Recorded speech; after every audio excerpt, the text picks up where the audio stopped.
KBS 1라디오 4시 경제뉴스를 마칩니다. KBS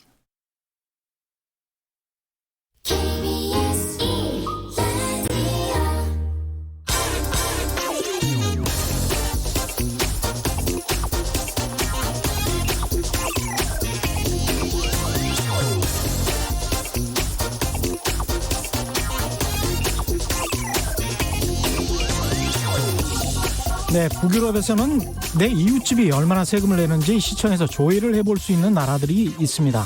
어떤 특정인이 탈세를 하면 내가 더 내야 한다.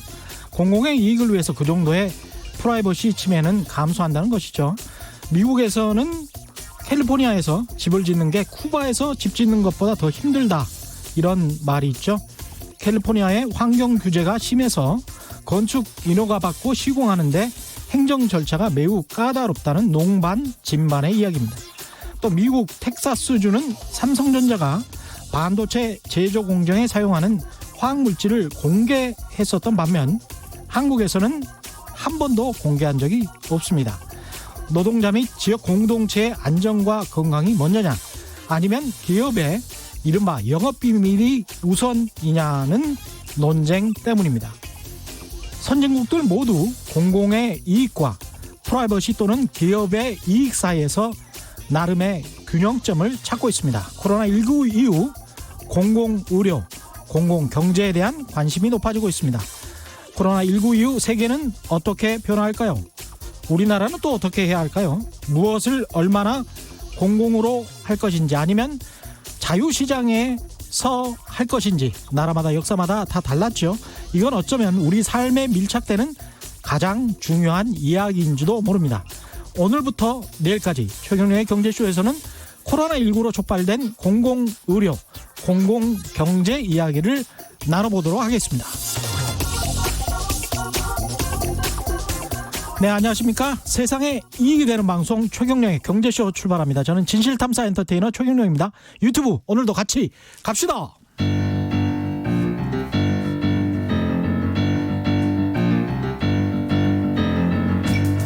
세계 100대 경제학자, 가짜 경제뉴스 감별사, 가슴이 뜨거운 경제학자, 건국대 최백은 교수의 이게 경제다. 네, 최경영의 경제쇼에서 특집으로 기획한 코로나19 이후의 세상에 대한 특히 공공경제학에 대한 이야기 오랜만에 나오셨습니다. 최백은 건국대학교 경제학과 교수 모시고 자세히 알아보겠습니다. 네, 안녕하십니까. 예. 오랜만이네요. 정말 오랜만에 나오셨는데요. 오늘 뭐 벌써 유튜브에서 최 교수님 나오는 줄 알고 제가 오프닝 하는 도중에 오늘 최백은 교수님 나오시나요? 막 이렇게 질문을 하더라고요. 그래서 네. 제가 오프닝 하다가 대답을 해드릴까 뭐 이럴 생각이었는데 그 정도로 관심이 많은 것 같습니다. 이 공공경제 이야기를 할 텐데 일단은 시의적절한 선택이다. 역시 최경영의 경제쇼에서 기획 잘한다 이렇게 생각하실 것 같아요. 어떠십니까? 저는 예. 중요한 화두인 것 같아요. 예. 더군다나 코로나19 이후의 공공성하고 이전의 공공성은 정말 다르죠. 좀 다를 수밖에 없기 때문에 예. 그런 점에서 시의적절한 화두인 것 같고요. 예. 공공경제 공공성이라는 것이 잘못하면 굉장히 딱딱하고 재미없게 들릴 수가 있는데 그렇죠. 근데 이제 이번에 코로나19로 인해 가지고 많은 사람들의 사고라든가 행동 이런 것들에 저는 변화가 불가피하다고 봐요. 예. 그러니까 코로나19라는 것은 사실 그러니까 저는 이제 이걸 흔히 새로운 처음 이런 현상이라고 이제 표현하는데 그렇죠. 이런 것들이 사실은 2000년 이후에 굉장히 과거보다도 굉장히 많이 발생을 해오고 있었어요. 네. 근데 이제 단지 우리가 그거를 과거의 사고와 과거의 행동 방식으로 계속해서 그거를 이제 우리는 대응을 하고 있는 것이고. 그리고 우리가 좀 뭐랄까요, 눈이 가려졌었던 것이 과거에 뭐 사회주의 논란 뭐 이런 것들 때문에 네. 공공성을 조금이라도 강조하면 네. 이 사회주의 아니야 뭐 이런 어떤 비아냥이나 이런 것들이 수십 년 동안 있어왔잖아요. 그렇죠. 예. 이제 뭐 예를 들면 이런 겁니다. 우리가 이제 오늘날 시대를 가지고 우리가 이 세계가 다 연결돼 있다. 초연결 시대 뭐 이런 얘기들 하고 그러잖아요. 예. 근데 그 연결에 대해서 우리가 흔히 이 경제적으로 표현할 때 되게 이제 글로벌화 뭐 이런 식으로 많이 표현하고 그랬었단 말이에요. 예. 그리고 이제 뭐 기술 진보는 이제 3차 IT 혁명, 4차 이제 그러니까 우리가 산업혁명 얘기하면서 초연결 사회로 이제 이렇게 우리가 가고 있다고 얘기를 많이 하는데 예. 이 연결의 세계가 가지고 있는 두 가지 특성이 있어요. 하나는 뭐냐면 통합의 효과죠. 예. 그 통합의 효과가 굉장히 강조됐었어요. 지난 한 20, 금융위기 이전에 특히 한 20년 동안은. 예. 그러니까 대표적으로 그러니까 유럽이 통화동맹 만든 것도 그렇죠. 자본시장 개방을 얘기한 것도 FTA를 강조한 것도 다 이 통합에 그러니까 긍정적인 점을 얘기를 했던 거예요. 예. 근데 우리가 모든 게 다 그렇지만 이렇게 긍정적인 부분만 있는 게 아니라 부정적인 측면도 있는데 연결을 시키다 보면 모두가 하냐면요. 부정적인 것도 다 이게 전념이 됩니다. 그러니까 전념 효과라 그래요, 우리가요. 전염 효과가 있다. 예. 통합이고 전염 효과가 있고. 양쪽이 다 있는데 통합 효과만 계속 우리는 그랬던 거예요.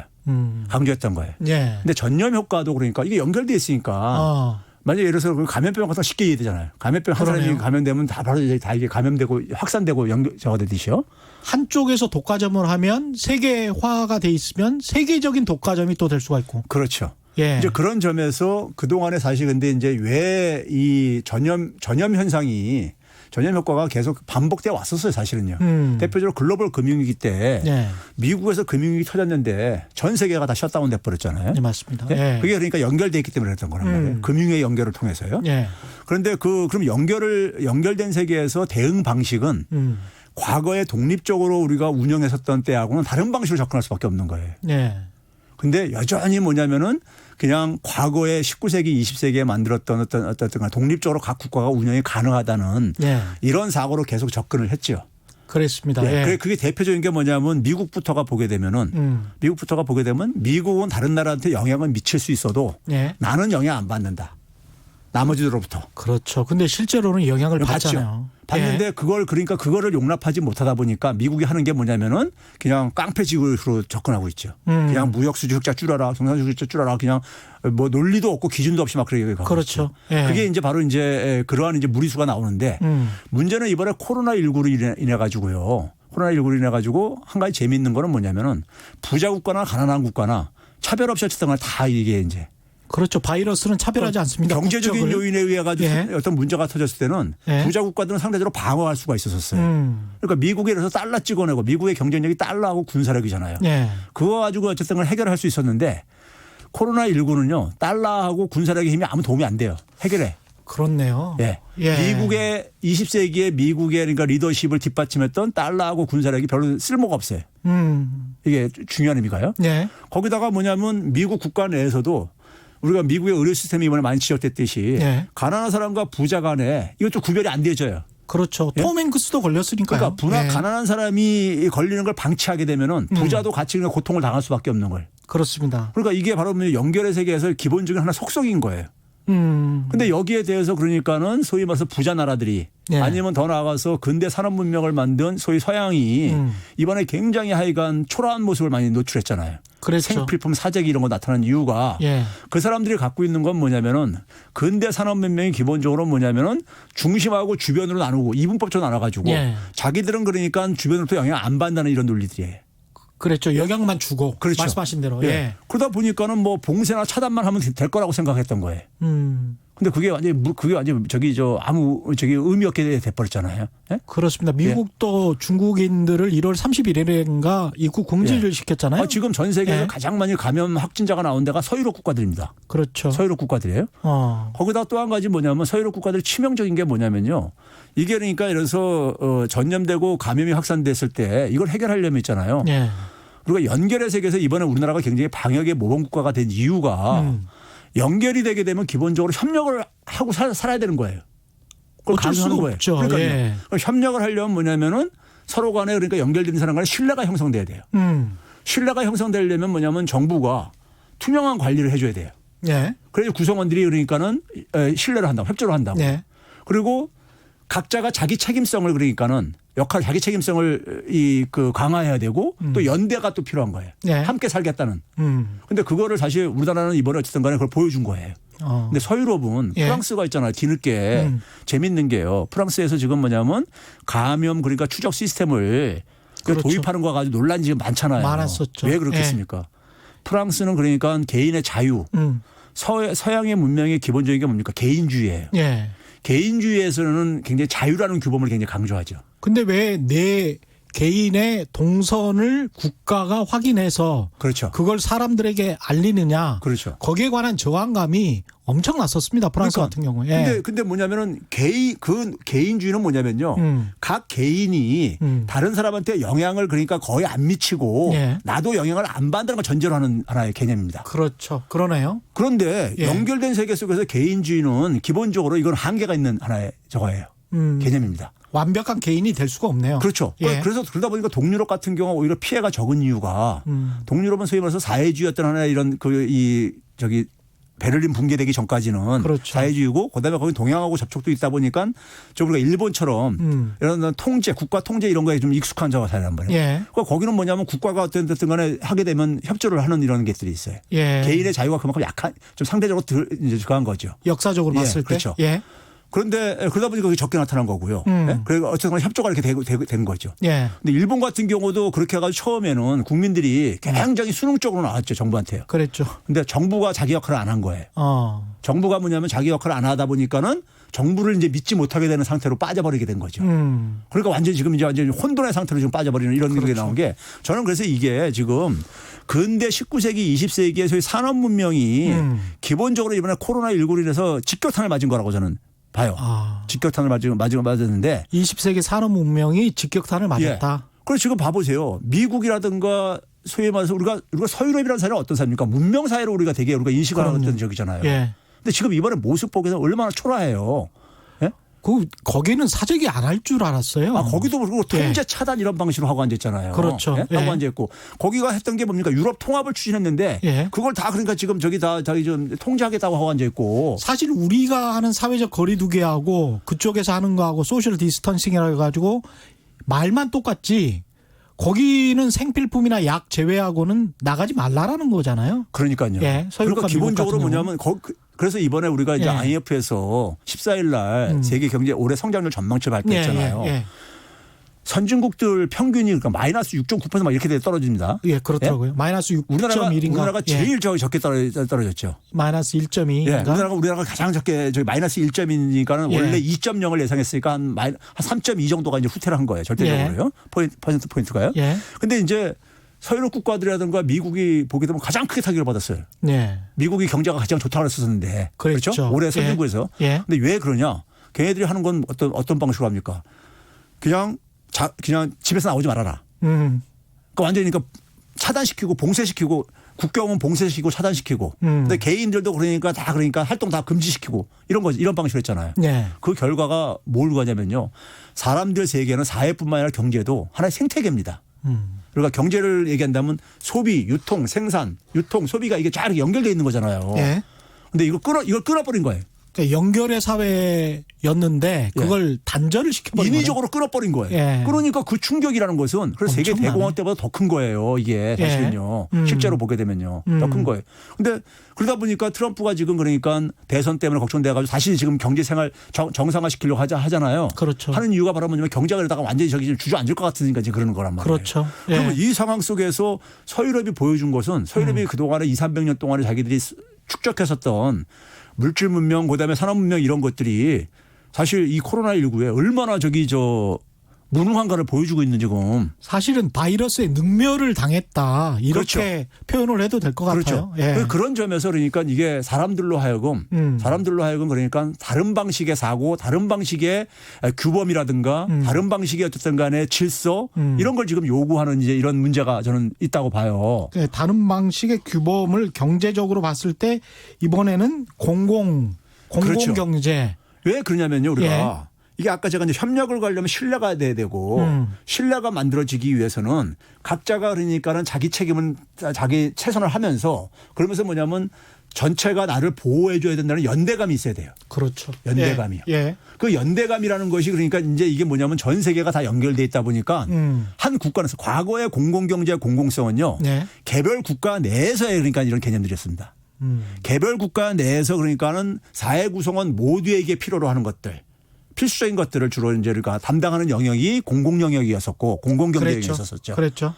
그런데 이제 이게 지금 뭐냐면 전 세계가 이게 연결돼 있다 보니까는 이 공공성이라는 것도 이게 확장이 돼야 된다 이거죠. 예. 연대 개념, 연대 단위가 굉장히 이게 넓어져 버렸으니까요.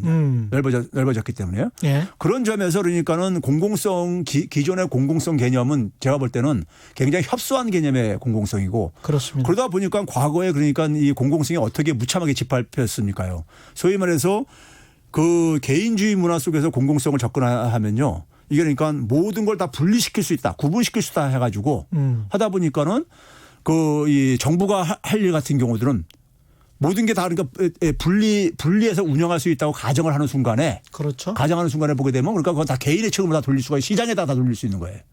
정부는 개입해서는 안 되는 거고. 그렇죠. 예. 그러니까 그런 이제 논리가 이제 그랬던 거예요. 근데 세상은 연결의 세계로 향해서 계속 가고 있었는데 정반대로 질주했던 거죠. 역질주했던 거죠.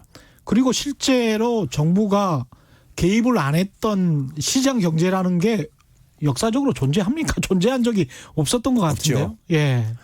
사실 우리가 역사 속에서 보게 되면 우리가 이제 공공이라는 것은 영어로 퍼블릭 예. 쪽이고 이제 그 반대가 이제 프라빗 이렇게 있는데. 그렇죠. 근데 우리가 이 프라빗이라는 용어의 어원도 보게 되면요. 예. 라틴어의 프리베어라는 말에 이제 기원을 두고 있는데. 프리비어. 네, 프리베어라고 예. 있는데 이 프리베어가 뭐냐면은 굉장히 부정적인 의미를 갖고 있어요. 나무로부터 빼앗는 이런 의미를 갖고 있어요. 나무로부터 그러니까 빼앗는. 전통적으로는 그러니까 중요한 자원들은 다 그러니까는 공동이 그러니까 같이 사용을 해야 되는 이런 걸로 이제 인식을 했었던 거예요. 예. 왜 그러냐면은 모든 것이 다 그러니까는 모든 사람에게 다 필요로 하지 않은 게 없다고 이런 인식이 거기 깔려 있는 거죠. 그렇죠. 예. 예. 그런데 이제 우리가 그래서 그 소유권 제도를 역사를 보게 되면요. 오늘날 같은 사유재산권 제도의 역사는 굉장히 그러니까 그 아주 예외적인 시기에 우리가 이게 존재한 거고 인류 역사 전체를 보게 되면은 사유재산권 같은 소유권 제도는 인류 역사에서 굉장히 짧은 시기에만 지금 존재하는 거고 완전한 국가적인 소유, 완전한 그러니까 개인적인 소유도 사실은 없었던 거예요. 인류 역사 대부분을 보게 되면요. 그렇죠. 예. 아니면 왕이 다 가지고 있거나. 뭐 이제 예. 어떤 이데올로기상으로 그러니까 예. 왕으로 이제 대표되는 이제 이렇게 상징성으로 이렇게 해놨지만은 사실상은 어떻게 보면 정부하고 일반 이 민들이 같이 공동으로 그러니까 예. 공동으로 하고 죽으면 또 다시 또 반납했다가 그렇죠. 뭐 이런 식으로 하는 그러니까 예. 그러니까 소유라는 것을 그러니까 어떻게 보면 엄격하게 절대적으로 누가 독점적으로 소유할 수 없었던 시기가 인류 역사 대부분이에요 사실은요. 그렇습니다.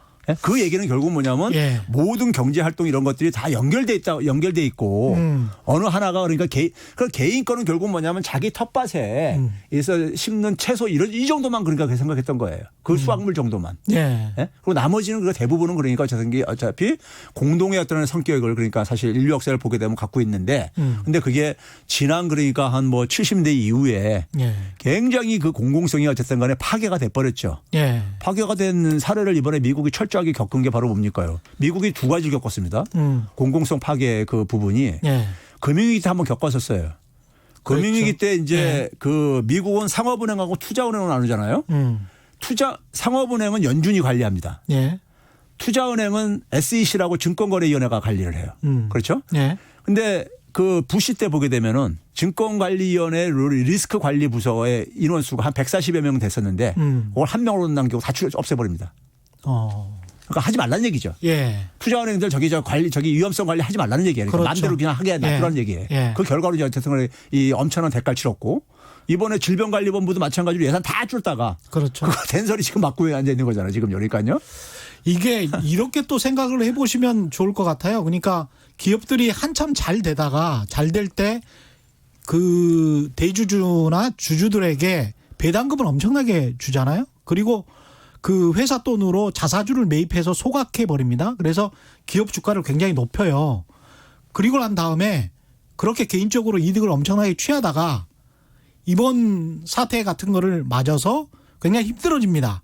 힘들어지면 국가가 일종의 이제 구제금융 베일아웃 같은 거를 해주잖아요.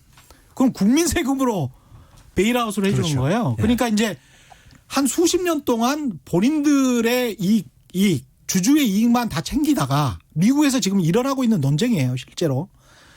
본인들 것만 챙기다가 아니 국가가 갑자기 이럴 때마다 2008년 금융위기 그다음에 이번에 코로나 바이러스 이럴 때마다 국가에서 세금으로 이 큰 기업들의 대주주들을 또 베일아웃 꺼내주는 게 구제금융 시켜주는 게 이게 맞냐라는 거에 관한 논쟁이 지금 일어날 수밖에 없는 거죠 이게. 그렇죠. 지금 이제 기업들이 이제 그러니까 그 지금 자사주 매입하는 거 얘기했지만요. 예.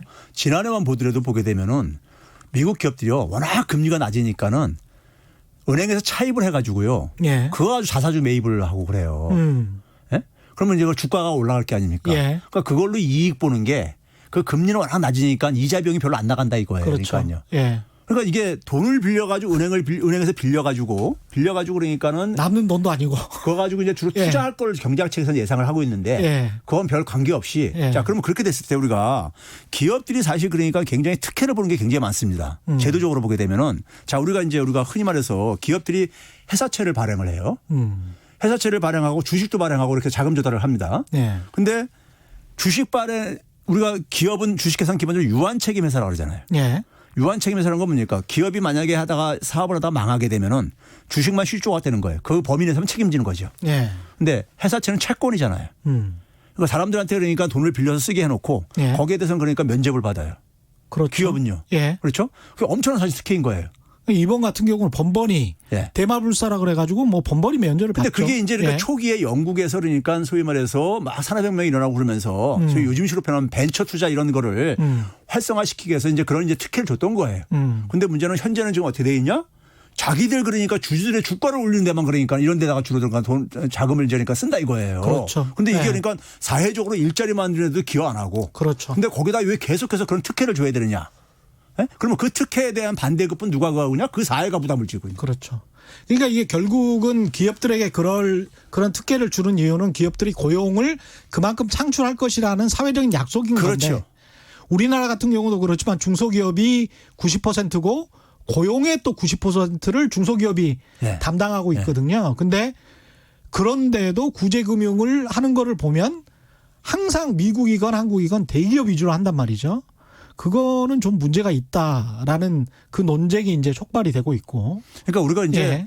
이 경제를 보게 되면 공정하거나 공평하자는 게 굉장히 많은 거예요. 예. 우리가 할 때 이 공공영역 할 때 공짜가 결국 공평할 때 공짜에다가 그렇죠. 그렇죠. 예. 그다음에 모두에게 이제 하나로 이제 다 이제 저걸 줘야 되는 부분들.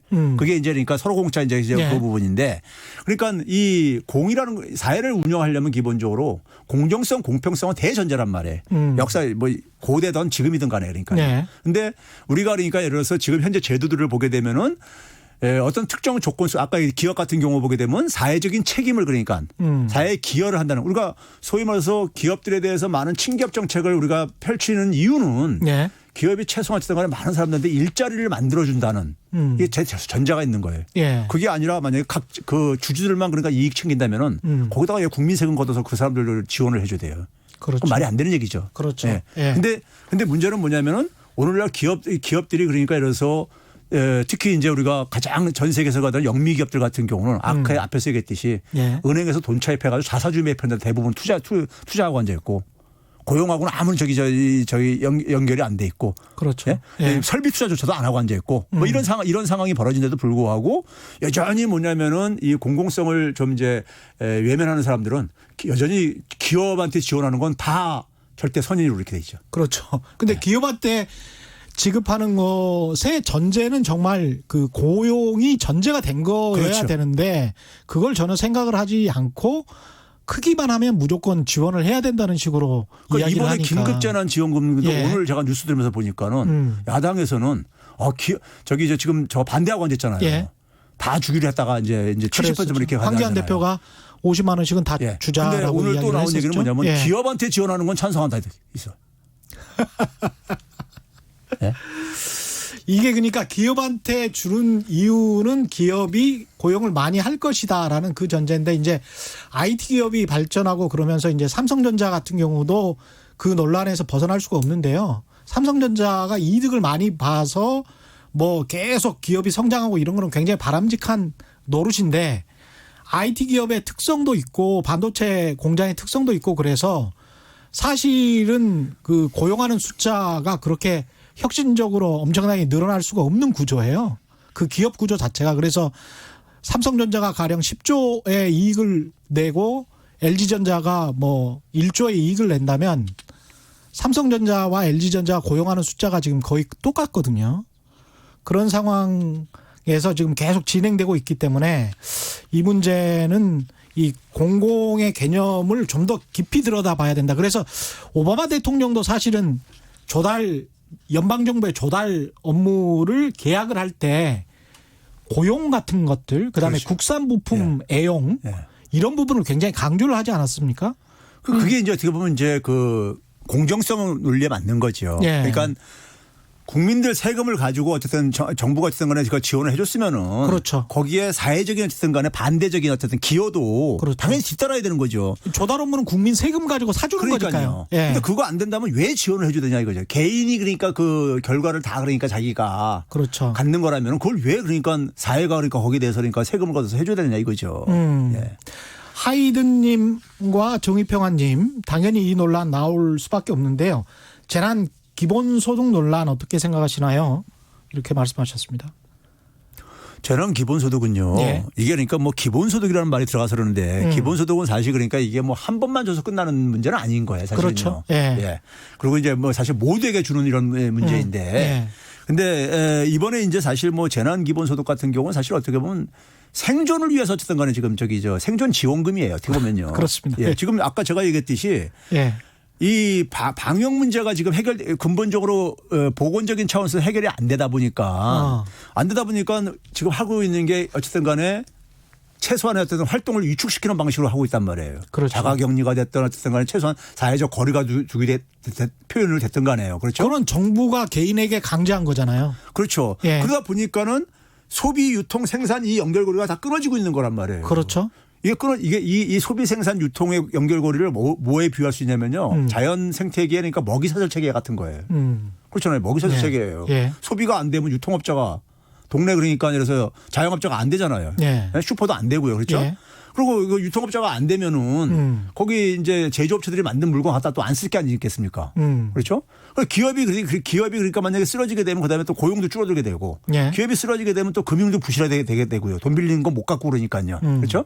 그러니까 이게 지금 뭐냐면 그런 상황 속에서 지금 어떤 활동을 최소화시키다 보니까 각 부문들에 있는 경제 주체들이 이게 쓰러지는 거예요.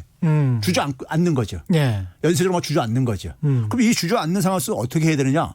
제가 볼 때는 최소한 그러니까 이게 버틸 수 있도록 해주면서 동시에 뭐냐면 연결이 유지되도록 지원을 해줘야 되는 거예요. 저는 그래서 경기도 방식이 맞다고 봐요.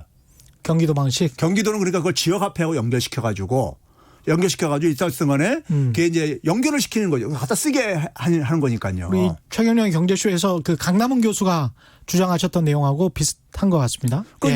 아니 이건 뭐 그냥 뭐 어떤 논리를 떠나서 사람들이 다 각 부문별로 이게 지금 픽픽 쓰러지고 있단 말이에요.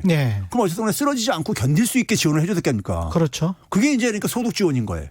근데 IMF도 이번에 보고서에 보니까 사람들이 먹고 살 수 있게는 해줘라.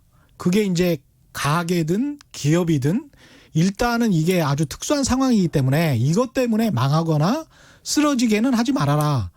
그 다음에 가서 이 사람들이 이제 고용이 안 되고 해고가 되고 뭐 이렇게 되면은 나중에 비용이 더 발생할 가능성이 크다.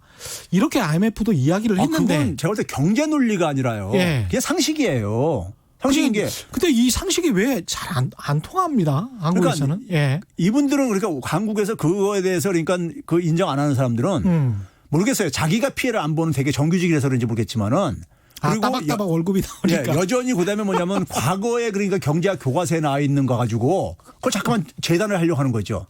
근데 지금은 뭐냐면 우리가 시장이라는 것은 가만 놔뒀을 때 소비, 유통, 생산이 이게 자연스럽게 연결되는 이런 상태가 시장 경제 상태예요. 근데 지금은 시장 경제가 지금 작동이 안 되고 있는 거란 말이에요. 그렇죠. 시장 경제를 작동을 안 되게끔 지금 이렇게 끊어버리고 앉아 있는 거란 말이에요. 고리가 끊어졌죠. 그럼 그 끊어진 상황 속에서 사람들이 픽픽 나가 쓰러진단 말이에요. 쓰러지는 문제는 그러니까 이거는 경제 문제를 떠나가지고 지금 하나의 지금 문제인 거예요. 그러니까 사람의 생존의 문제이기 때문에. 그리고 국가가 존립하는 목적도 근대 시민사회론에 보면 근대 국가론에 보면은 우리가 그걸 믿고 이제 헌법을 만든 거니까 개인이 나의 생명과 안전을 보장해줘. 그 다음에 내가 세금을 줄게. 이런 계약론에 근거한 거 아닙니까? 그렇죠. 그러면 이제 생명과 안전을 보장해 주는 조치를 취해야 될 텐데 그게 잘 안 되고 있는 거 아니에요? 그러면 그것 때문에 이제 먹고 못 살겠다. 2, 3개월 동안 지금 월급이 없다. 이러면은 뭔가를 좀 조치를 취해 줘야 되는 게 맞는 거죠. 그러니까요. 예. 그래서 이번에 이제 그러니까 우리가 고용 지표가 16일 날인가 발표되면서 그렇죠? 4월 달 이제 3월 달 고용 지표가 발표되면서 소위 말해서 이제 일시 휴직 이렇게 되는 사람들, 쉬는 사람들이 뭐 160몇만 명이 증가했다 뭐 이런 식의 뭐 얘기를 하고 앉았잖아요. 예. 근데 그걸 이렇게 연령별이라든가 저기 저 업종별로 보게 되면요. 그 정도 차겠지만 모든 업종, 그다음에 모든 연령대에서 다 이렇게 나타나고 있어요. 네? 다 나타나고 있다고. 예. 그러니까 이게 굉장히 지금 포괄적으로 일어나고 있는 거란 말이에요. 전체적으로 그러니까요. 그렇죠. 예. 그런 점에서 그러니까는 이건 굉장히 긴급한 상황이고. 그리고 아까 이제 그러니까 제가 처음부터 얘기했었지만은 나중에 사회적 비용이 더 크다. 이거 방치하면은 늦으면 늦을수록. 예. 예를 들어서 자영업자들이 도산하게 되고 소기업들이 도산하게 되면은 고용이 여기서 날아가고 그다음에 그럼 나중에 그 일자리 또 만들기 위해 가지고 또 엄청나게 또 예산 또 확보해야 될 게 아니겠습니까? 그러니까요. 그렇죠? 예. 그리고 이 기업들이 도산해 가지고 금융기관들을 부실화되게 되면은 예. 그것도 구제금을 또 투입한다고 또 또 그럴 거고요. 투입해야겠다. 그렇죠. 예. 그 비용이 원래가 이런 재난적인 사태는요. 과거 경험을 봤을 때 우리가 금융위 때도 그런 얘기했어요. 사후적인 비용이 훨씬 더 많이 들기 때문에 그렇기 때문에 연준이 그러니까 엄청난 특혜성 그러니까 공격적인 대응을 했어도 익스큐즈가 됐던 이유가 예. 사후적인 비용이 굉장히 크기 때문인 거예요. 사후적 그거 방치했다가 그렇죠. 방치했다가 주저앉게 되면 그거 나중에 그러니까 복원하는데 엄청난 비용이 수십 배 든다 이거예요. 그럼 지금도 마찬가지인 거예요. 맞습니다. 예. 그러면 이제 그런 상황 속에서 그러니까 우리가 지금 이걸 가지고 저는 그 관료들도 지금 문제고요. 예. 관료들은 그러니까 뭐 70% 뭐 이런 거 따지고 앉아 있고 그것도 건강보험료 따지고 앉아 있고 야당은 또 거기다 무슨 뭐 예산을 조정을 해가지고 하는. 도대체가 저는 이 예산 조정이라는 게 말이에요. 그 예를 들어서 만약에 우리가 한때 무슨 얘기 나왔습니까? 우리가 520조 정도 되는 데서 예. 한 50조 정도 이제 저기 예산 조정하라는데 예. 그 10% 예산 난 어디서 어떻게 조정할 수 있냐고 내가 이렇게 물어보면 한 번도 제대로 대답 안 해주더라고요. 그러면 이제까지 예산을 10%를 헛돈을 쓰려고 했었다는 이야기로 들릴 수도 있어요. 그게. 그래서 제가 모 방송에서 얘기했던 뭐랬냐면요. 예. 각 지역구 저 국회의원들 저기 저 선신호 사업한 거 그것부터 다 줄이라고 그러더라고요. 네? 그것만 진정성을 가지려면은. 이 시장에 대한 이 환상을 가지고 있는 것일 수도 있을 것 같은데 제가 미국에서 미국 탐사보도 기자들이랑 그런 이야기를 했었는데 미국에서 가령 식당에서 어떤 그 환자가 발생을 하잖아요. 음식을 잘못 먹고 그러면 요리사건 무슨 식당 주인이건 아무리 작은 식당이라도 얼굴이 다 나오더라고요. 방송에서. 그래서 이건 좀 심한 거 아니냐.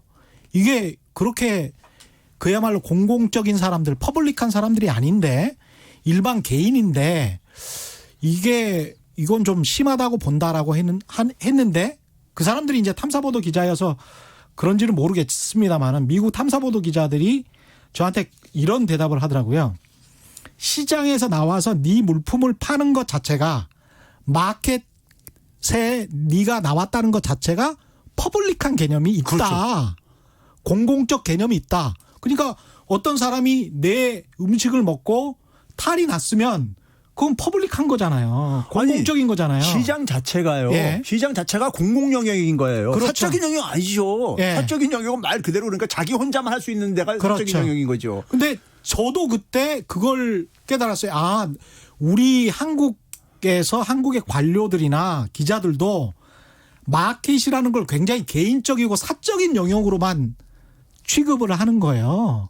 사실은 굉장히 공공적인 영역이 섞여 있는 건데 그 마켓이라는 그 시장이라는 개념 안에 그래서 이걸 자본주의를 좀 잘못 배웠구나 이런 생각이 그렇죠. 좀 들더라고요. 완전히 잘못 배운 건데요. 예. 그러니까 우리가 시장이라는 것은 어떻게 보면 사회를 운영하는 데 속에서 가장 대표적인 그러니까 경제 제도란 말이에요. 예. 대표적인 제도인데 사회라는 게 뭡니까 기본적으로요.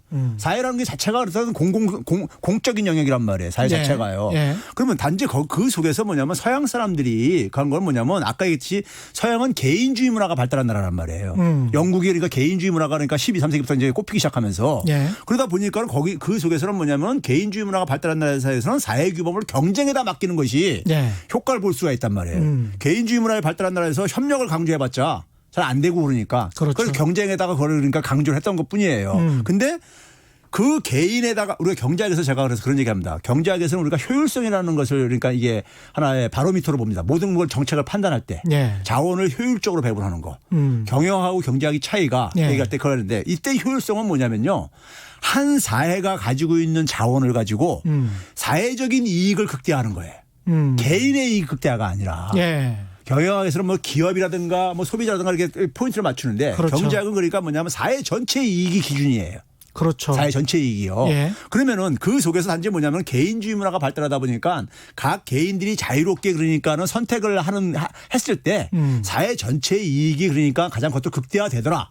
그 전제 속에서 그게 나온 거인데 우리는 거꾸로 개인의 그러니까 이 영역을 그러니까 오히려 이게 주객이 전도된 거죠. 사회 전체 이익을 그러니까 이거는 우리가 부차적으로 둬버리고 예. 개인의 자유로운 선택을 그러니까 지나치게 신성시해 버리는 거죠.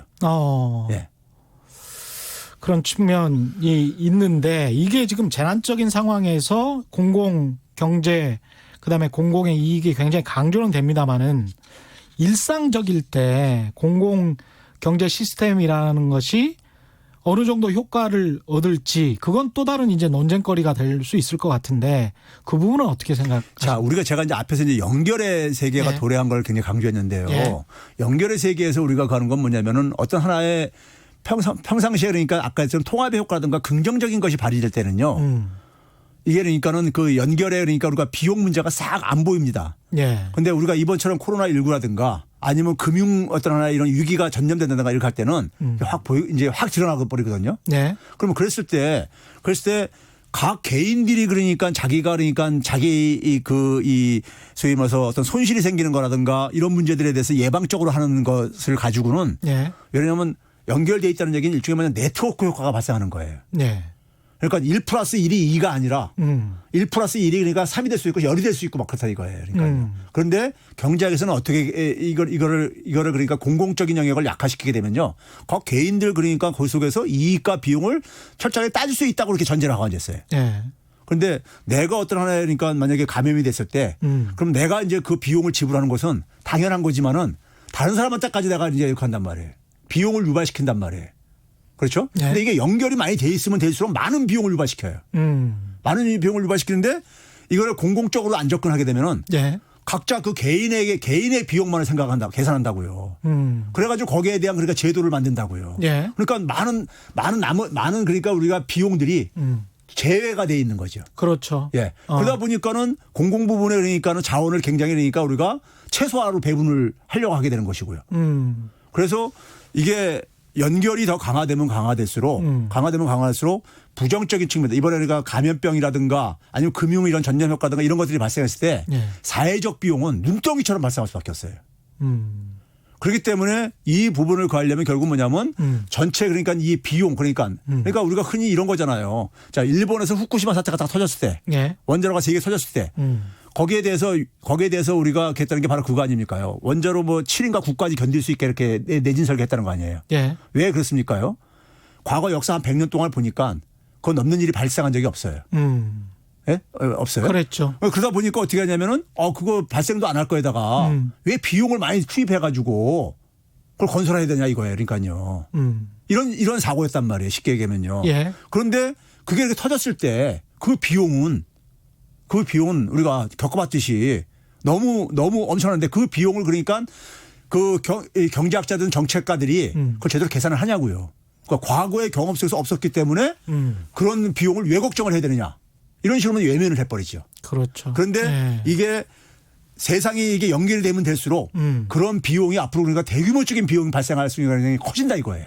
그럼 우리가 비용 계산법을 바꿔야 된다는 얘기죠. 근데 이게 이제 참 쉽지는 않은 게 1740님도 그런 말씀하셨습니다. 공공만 강조하면 개인의 자발성을 어떻게 이끌어낼 것인가, 사회주의와는 어떻게 구분이 되나. 저도 이제 그런 질문을 하고 싶은데 관료 조직의 비대화, 정부의 비대화 문제, 부채 문제, 혁신을 막을 수도 있지 않을까, 개인의 창의성을, 이런 문제들이 이제 발생을 할 수 있을 것 같습니다. 특히 이제 단면적으로 이제 그런 점들이 뭐 많이 보였었고요. 사실 역사적으로 봤을 때도 이런 문제들은 어떻게 해결해야 될까요? 그런데요. 이번에 예. 우리나라가 그 코로나19를 대응하는 데 속에서는 힌트가 있다고 봐요. 네. 그러니까 코로나19를 이거를 그러니까 우리가 초창기에 우리가 어떻게 그랬습니까요? 중국인들 입국 차단시켜라. 막 이런 여론들이 있었잖아요. 예. 그렇죠? 근데 우리 정부가 어쨌든 간에 모범적으로 된 이유가요. 개방성을 가능한 한 유지하려고 했어요. 예. 개방성을요. 예. 개방성을 유지를 하면서 그다음에 국민들이 불안해하는 거를 우리도 초기에 그러니까 마스크 이런 거 어쨌든 간에 뭐 사재기 뭐 이런 비슷한 게 있었잖아요. 우리도. 예, 예, 그렇죠? 예. 그럼 그 상황 속에서 국민들이 어쨌든 간에 협조를 이게 도출 안 해내면요. 이 문제는 그러니까 정부 혼자만 가져도 안 되는 거고 그렇죠. 국민들 어떤 협조가 그러니까 따라야지만이 합의. 예. 그렇게 해서 정부가 초창기에는 굉장히 무모할 정도로 이 진단과 저거를 굉장히 아주 공격적으로 했잖아요. 예. 공격적으로 하면서 결국 뭐냐면 왜 이런 재난 사태가 일어날 때는요. 가짜 뉴스가 창궐을 합니다. 소문 섞고 이런 것들이 예. 그렇죠? 사람들이 불안하고 예. 그러니까요. 우리나라뿐만이 아닙니다. 예. 그러니까요. 다른 나라들도 그랬을 그랬습니다. 때 예. 그거를 잠재우기 위해서는 뭐냐면 정부가 그러니까 굉장히 투명하게 그러니까 모든 것을 그리고 굉장히 공격적으로 해가지고 통제 가능하다는 것을 이렇게 보여줌으로써 예. 국민들이 신뢰를 하기 시작했죠. 정부의 저거에 대해서 예. 정부가 제공하는 그 신뢰를 얻게 되면 협조를 끌어낼 수가 있어요. 협조를 끌어낼 수가 있다고요. 예. 근데 일본이 지금 봐보세요. 일본은 국민들은 오히려 처음에 협조적으로 나왔어요. 예. 근데 정부가 자기 역할을 안 하면서 국민들이 정부에 대한 신뢰가 이제 무너져 버렸어요. 무너지니까 지금 완전히 지금 이제 일본처럼 그러니까는 이 매뉴얼 가지고 움직이는 사회 속에서 국민이 협조가 안 되면 이건 안 되는 운영이 안 되는 나라예요. 그렇죠. 근데 우리 같은 경우 그러니까 그 신뢰를 확보하고 그다음에 그 신뢰 확보 속에서 각 개인들한테 자기 책임성들을 그러니까 이 협조를 얻어낼 수 있었죠. 개인의 자발성. 그렇죠. 예. 그러니까 이게 뭐냐면 정부가 할 수 있는 부분이 있고 개인이 해야 될 부분이 있는 거예요. 그렇죠. 근데 예. 개인이 할 부분까지 만약에 관료들이 다 하겠다 그러면은 그건 아니고. 그렇죠. 그게 예. 이제 바로 일본식 방식이었던 거예요. 근데 그거는 그러니까 매뉴얼이 그러니까 완벽하게 작동한다는 걸 전제로 하는 거예요. 예. 근데 우리가 이런 새로운 처음은 매뉴얼이라는 게 뭡니까? 과거 경험을 가지고 만든 것들이에요. 그렇습니다. 예. 근데 새롭게 나타나는 건 매뉴얼이 아주 쓸모없어요. 무용지물 해버립니다. 새롭게 경험하는 것들은요. 그렇죠? 그러니까 그런 상황 속에서 자발성이 굉장히 이 공공이 그러니까 강조된다고 해서 자발성이 그러니까 자발적이나 자기 책임성, 자율성 이런 것들이 불필요한 게 아니라 더 보완적인 관계란 얘기예요. 오히려 더 보완적인 관계죠. 예. 왜 그러냐면 정부가 혼자서 다 할 수가 없는 거예요. 정부가요. 어차피 만약에 정부가 그러니까 굉장히 진단 키트 섞어해가지고 대량 생산해가지고 했다 하더라도 예. 개인들이 협조를 안 하고 하게 되면 어떻게 됩니까? 계속 확산될 게 아니겠습니까? 그렇죠? 그래서 이거는 그러니까 정부의 영역하고 개인이 그러니까 자발적으로 자기 책임성 속에서 할 수 있는 영역을 이걸 구분해서 설계를 해야 되는 거죠. 그럴 그러니까 수밖에 공공 없죠. 영역을 예. 만든다 하더라도 모든 걸 다 하는 얘기는 아니죠. 그렇죠. 예. 그럼 공공이 필요한 분야하고 시장에 맡길 수밖에 없는 분야가 조금 나뉠 수밖에 없고 지금 현재 우리가 사실은 거의 모든 나라가 공기업이라는 게 있고 주택금융공사라는 그렇죠. 게 미국도 있습니다. 그렇죠. 그리고 뭐 전기 수도는 거의 다가 공기업에서 운영을 하고 그다음에 철도 이런 것도 다 그렇게 했다가 영국 같은 경우는 민영화 시켰었단 말이죠. 그랬는데 최근 들어서는 이제 영국 국민들도 아니야 그거 다시 국영화 시켜 달라라고 지금 여론조사가 압도적으로 높게 나오고 있는데 이런 어떤 특정 분야가 있는 것 같습니다. 그리고 그게 어떻게 보면 확대가 돼야 되는 건지 아니면 축소가 되는 과정인 건지 그것도 좀 궁금하고요. 그 분야들이. 우리가 이제 흔히 전통적인 그런 공공의 영역들, 공기업이 맡아서 했던 부분들이요. 예. 맡아서 했던 부분들을 우리가 이제 경제학에서는 예. 되게 이제 이런 특징들을 가지고 있는 초기에 굉장히 대규모 투자가 필요하고. 아, 그러네요. 예. 그리고 그러다 보면 자연히 독점이 될 수밖에 없는 특성을 갖고 있어요. 그렇죠. 예. 예. 그러니까 초기에 대규모 투자가 필요하다 보니까 민간 자본이 그걸 못 해내죠. 예. 더군다나 과거 경제 발전이 좀 낮았던 수준에서는요. 그러니까요. 전기니 뭐 하여간 우리가 뭐 수도니 그다음에 철도니 뭐 이런 것들이 되게 대규모 투자가 초기에 필요한 것들이란 말이에요. 이른바 인프라 그렇죠. 투자. 예. 근데 그런 것들은 더군다나 뭐냐면 그러면서 동시에 뭐냐면 생필품 같은 어떤 이런 것들이 필수제인 거예요. 그러네요. 예? 필수제이다 보니까 그게 이제 전통적으로 그러니까 주로 공기업으로 쭉 이렇게 운영돼 왔던 거예요. 왔는데 이제 우리가 기술이 발전하면서 그래서 운송수단 같은 경우 보게 되면 많은 경쟁제들이 많이 생긴단 말이에요. 아, 그러네요. 자동차가 생기고 그렇게 하면서 예. 그러면서 굳이 저거를 그러니까 정부가 할 필요가 있냐. 그러니까 우정 사업 같은 게 있었는데 그렇죠. 각 나라마다 예. 근데 그게 없어지면서 뭐 택배 회사들이 굉장히 많이 생기는 그렇죠. 민간 택배가 많이 생기는 그런 상황 예. 속에서 거기다 또 자본의 논리가 개입을 해가지고 그 독점을 하던 기업을 인수를 하게 되면은 황금을 낳는 거이거든요. 그러네요. 예? 그러니까 이게 두 개가 교묘하게 결합돼가지고 기술 발전하고 그러니까 소위 말 자본의 논리가 결합되어지면서 예. 이걸 민영화를 굉장히 가속화시켰죠. 70대 이후에. 예. 근데 그 민영화를 가속화시키는 속에서 결국은 뭐냐면은 이 독점의 문제가 그러니까는 여전히 남아있는 영역 같은 경우는 그게 고스란히 그러니까 일반 민간한테 피해가 올 수밖에 없는 부분이 있죠. 생기죠. 그렇습니다. 예. 그러면 예. 그럼 자연히 또 반발이 생기는 것이고 예. 그런 거죠. 그랬을 때 결국은 뭐냐면은 우리가 그 사회를 운영하는 데 속에서 그래서 우리가 흔히 그런 말 있잖아요. 이코노미 그러니까 마켓 인 이코노미.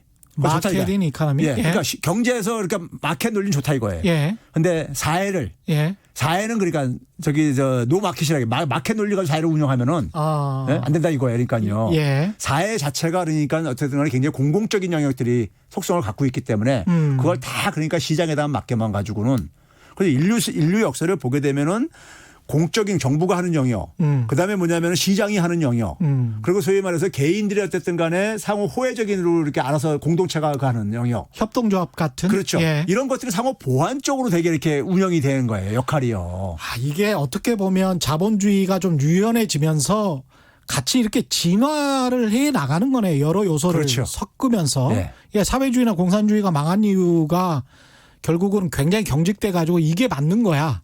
라고 하면서 이렇게 쭉 갔었잖아요. 그렇죠. 거기는 국가 정부가 다 장악하려고 했던 그렇죠. 거죠. 예. 그러면서 이제 국가 경제로 전부 다 가려고 했는데 그것이 낳은 비효율성까지 이제 다 무시해버리고 갔던 것이고 그러네요. 자본주의는 이런저런 것들을 다 이렇게 그러니까 흔히 경쟁체제 안 네. 정부 그다음에 개인 어떤 공동체들이 어쨌든 간에 자발적으로 어쨌든 간에 운영되는 자발적인 조직들 속에서 호혜성이 되게 작동하는데 네. 이런 것들이 상호 그러니까 대립적인 관계가 아니라 보완적인 관계라 이거예요. 네. 보완적인 관계인데 이걸 대립적으로 설정한 사람들은 누가 설정했느냐. 자본의 논리, 기업의 논리를 강조하는 사람들이 정부는 악, 시장은 선. 이런 식으로 이분법적으로 해놓고 그렇죠. 그걸 이제 무력화시켜버린 거죠. 그 대가를 그러니까 우리가 굉장히 지난 우리가 한 수십 년 동안 치렀던 것이고 그게 이제 거기에 대한 반발이 비싼 지하철 요금, 비싼 도로 요금, 그렇죠. 미국 같은 경우는 비싼 의료 요금 뭐 이런 식으로 나오는 거네요. 그렇죠. 예. 미국의 의료는 뭐 우리가 흔히 그러잖아요. 미국이 60년대부터 가장 그러니까 성장한 산업이 의료 산업이에요. 네. 그러니까 그 성장의 기준은 뭐냐면 GDP에서 차지하는 비중을 얘기를 하는 겁니다. 예. 한 GDP에서 한 6% 차지하고 한 18%까지 증가했었어요. 의료 산업이요. 예. 그런데 문제는 뭐냐면 미국인들이 기대 수명이 OECD 국가 중에서 꼴찌란 맞습니다. 말이에요. 한 70 몇 세밖에 안 되더라고요. 국민들은 굉장히 많은 의료비를 지출하는데 그 혜택은 그러니까 그럼 그건 어디로 가느냐? 대개 의료 산업에 가는 보험 산업이라든가 뭐 이런 쪽으로 다들 제약사로 다 가고 제약사로 가고 이렇게 간단 말이에요. 예. 그리고 이번에 그러니까 그 민낯을 철저하게 드러났죠. 그랬죠. 민낯을요. 그러니까요. 그럼 이런 상황 속에서 소위 말해서 GDP 증가라는 게 무슨 의미를 갖고 있는 거냐? 그 의료 산업에 우리가 흔히 제가 그런 얘기합니다. 그렇습니다. 예. 교육 산업을 그러니까 우리가 막 키운다 했을 때 사교육 시장이 막 커지면요. GDP는 증가시킵니다. 고용도 거기서 많이 증가할 게 아니겠습니까? 그러네요. 근데 그게 가계의 행복에 비례하지 않잖아요. 사교육 시장이 커졌다고 해가지고 가계가 그렇습니다. 행복한 거 아니잖아요. 예. 마찬가지입니다. 법률 시장도 마찬가지죠. 법률 시장 커지려면 어떻게 하면 되냐면요. 소송 많이 하면 커집니다. 예. 근데 그게 국민들한테 행복한 거 아니잖아요. 그렇죠. 예? 그러니까 이게 그러니까 GDP라는 개념이 그러니까 우리 사회 그러니까 구성원들한테 행복하고 연결 안 되는 분야들이 주로 공공성과 관련돼 있는 분야들이 되게 그래요. 공공성과 관련돼 있는 분야들이요. 예. 그러니까 개인의 그러니까 생활 영역에서 그러니까 될 수 있는 건 시장에다 맡겨도 된다 이거예요. 그런데 사회 전체 많은 사람들 관련되는 것은 이 부분을 시장에다 맡겼을 때는 국민의 행복에 이게 반드시 그 비례하지 않는다 이거예요. 오늘 여기까지 해야 될 것 같고요. 벌써 시간이 됐습니까? 예. 공공경제를 생각한다 특집 내일은 공공의료에 대해서 논의를 해보겠는데 최백운 교수님 또 내일 한 번 더 나와 주십니다. 그리고 서울대학교 보건대학원 교수님 나오시고요. 5011님은 공공성 강조가 개인 창의성의 축소라는 사고는 기계적인 사고입니다. 이번 코로나 대응처럼 개인 창의성이 수용되느냐 안 되느냐 사회 시스템 문화가 중요하죠. 이념 체제와는 별개의 문제입니다. 아주 절대 동감합니다. 예, 아주 중요한 지적. 해주셨네요. 예, 양내성님, 사회 공동체를 기본으로 한 자본주의가 필요하다고 봅니다. 뭐 이런 말씀해 주셨습니다. 유윤님, 레몬 맛있다님, 세상만지고님, 무량수님, 김광철님, 송정근님, 마키7165님, 국민들이 믿고 찍어줬는데 더불어민주당 과감하게 공약 실천하세요. 이런 내용도 말씀해 주셨네요. 오늘 말씀 감사하고요. 내일은 다시 한번 말씀드리지만 공공의료, 공공경제에 관한 특집 계속 이어가도록 하겠습니다. 지금까지 최백은 건국대학교 경제학과 교수와 함께했습니다. 고맙습니다. 네, 감사합니다. 예, 최경련의 경제쇼 오늘 준비한 내용 여기까지고요. 저는 내일 4시 5분에 다시 찾아뵙겠습니다. 지금까지 세상에 이익이 되는 방송 최경련의 경제쇼였습니다. 고맙습니다.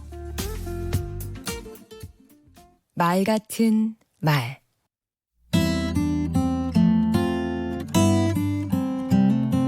안녕하세요. 강원국입니다. 소통은 저의 직장생활 내내 화두였습니다. 직장생활을 지속하기 위해서는 소통이 잘 되는 조직이 필요했습니다.